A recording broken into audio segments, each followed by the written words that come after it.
This year, because of the COVID crisis, that's 2020, most of our classes were changed to online instruction. This posed a major challenge. For me, one of the real pleasures of teaching is the one-to-one interaction you get with your students.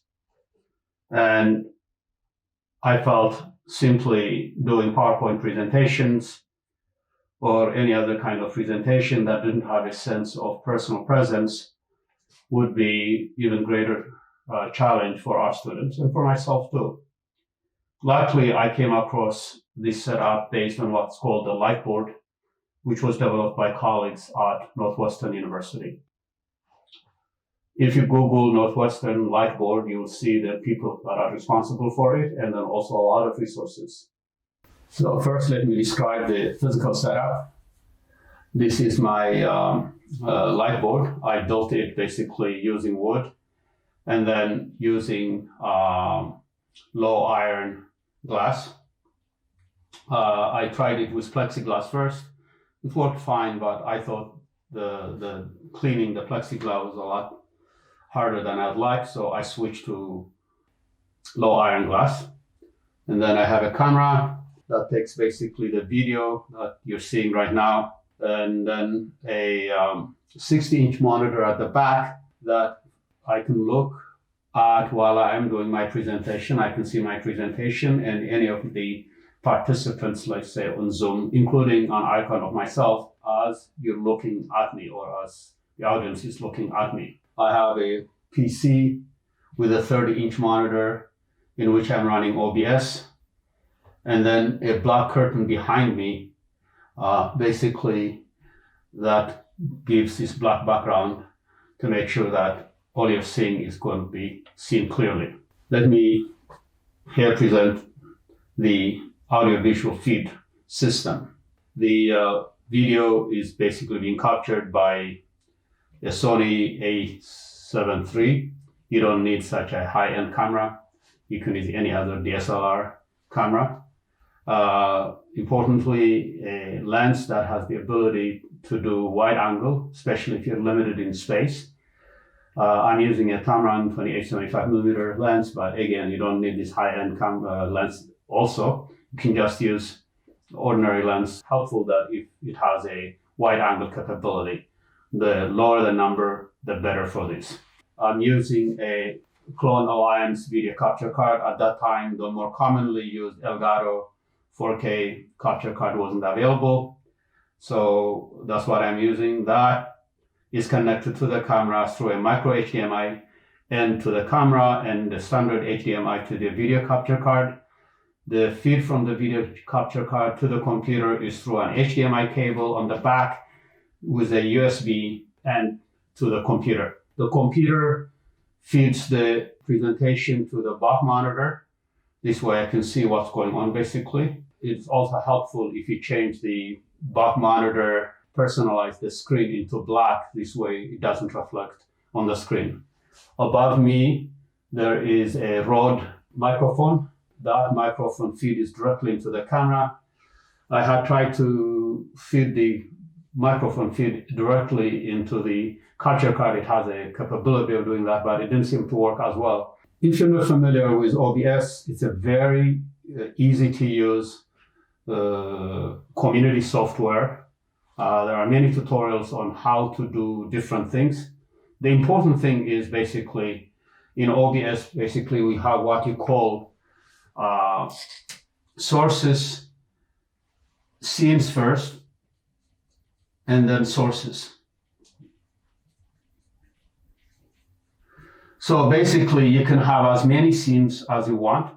For example, if you're just doing the video presentation and you want to use all the space for a presentation, you can just have a scene that has the video feed only.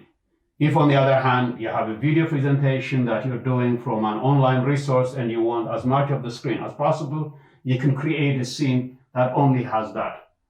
Or if you want to integrate both, as I'm doing right now, you can also create a scene that says video presentation plus PowerPoint or any other, as many scenes as possible. So here is the way to add, to create a new scene and a source. In this case, I'm creating a scene that has the basically the PowerPoint, and then I go into the source. I choose a window capture, and then I can select whatever program is running in my window, and that will be captured specifically. There are many different things you can use for sources, such as a video capture card, which I'm doing for this particular scene, or if you have a website that's running video, you can do that, or any other source. The captured source is then put into the OBS screen. You can resize it, you can move it, you can change the aspect ratio, you can manipulate so you can have as many sources as you want for a particular scene, and as I said previously, you can have as many scenes as possible. So you can just switch between scenes and you can change between sources. One of the things that I find helpful is being able to present to different portions of my presentation as I give the presentation. In order to do that, for example, in PowerPoint, I create a PowerPoint with black background, and then on OBS, I remove the background. Let me show you how I do this. Essentially, you add a filter to the source and then you use what's called color key, and then you choose the color that you would like to remove from the source, in this case, the PowerPoint. Right now, I'm going to be choosing black. So anything that's in black in the presentation will be removed. And so you can use any color, but I find black is easy and makes for a more vivid presentation. So here is a schematic of how all these things are basically integrated.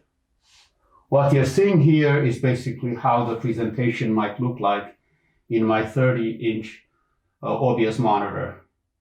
Outlined in the red is basically a feed from OBS through what's called a virtual camera. So the feed from OBS can be essentially connected to any streaming software that's running with it, such as YouTube or Zoom or all that stuff.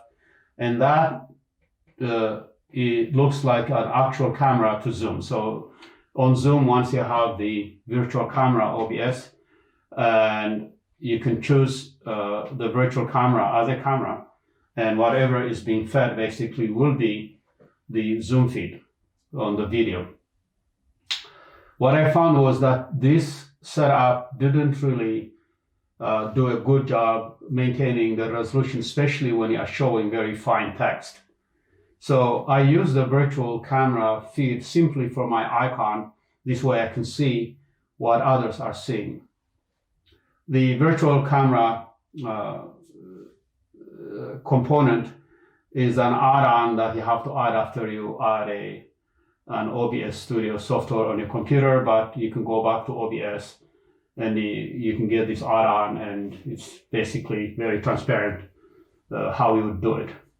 What I found really works, and this is really important, especially the most important aspect of this presentation, is the best way to share your presentation is to do it through Zoom's capability of screen sharing. Not the complete screen sharing, but rather the portion screen sharing. So you go into Zoom, you do share screen, go into the advanced choice, and then you do the portion of a screen. Once you hit OK, it gives you this green outline basically, and then you can decide what components of it you want to share. So my audience, for example, doesn't see my OBS component that's below the green screen that I can see in my presentation on the 60-inch monitor, but no one else can see that.